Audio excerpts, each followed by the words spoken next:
అసలే ఈ సిచ్యువేషన్ నచ్చట్లేదు అంటే నా ఫోన్ ఓపెన్ చేస్తే ఇన్స్టాగ్రామ్ అంతా ప్రేమ కంటెంట్ కనిపిస్తుంది. ఫోన్ విసిరి పారేసి ఎక్కడికైనా దూరంగా పారిపోవాలనిపించింది. డబ్బులు తక్కువ ఉన్నా ధైర్యం చేసి సముద్రం దగ్గరికి ఫ్లైట్స్ చూశాను. నెలాఖరులో చేయలేని ఖర్చే ఇది. ఒక్కసారి మనసులోకి సముద్రం వచ్చి చేరాక రోడ్లు పట్టుకు తిరగడం కష్టం. నీటి వరకు చేరాలంటే గాలిదారే మేలు. అతనికి చెప్పకుండానో సముద్రం దగ్గరికి వెళ్లాలని నిర్ణయించుకున్నాను. ఆ విషయమే దుర్గాకి చెప్తే సరే జాగ్రత్తగా వెళ్ళిరా అని చెప్పిందే కానీ తోడొస్తాననలేదు. తెలియకుండానే తోడును వెతుక్కుంటున్నాను అని రియలైజ్ అయ్యాక మనసు చివుక్కుమంది. తోడుని వదిలించుకోవడం కొన్నిసార్లు అత్యంత అవసరం.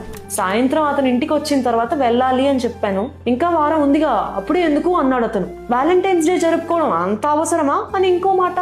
టికెట్ రేట్స్ చూసావా అని నోరు వెళ్ళబెట్టాడు. తర్వాత నేనేదో చెప్పే లోపే అతనికి ఆఫీస్ కాల్ వచ్చింది. నాకెందుకో ఇంకా ఏం మాట్లాడాలనిపించలేదు. తర్వాత ఏం జరిగిందో తెలియాలంటే సొంతిల్లు చదవాలి.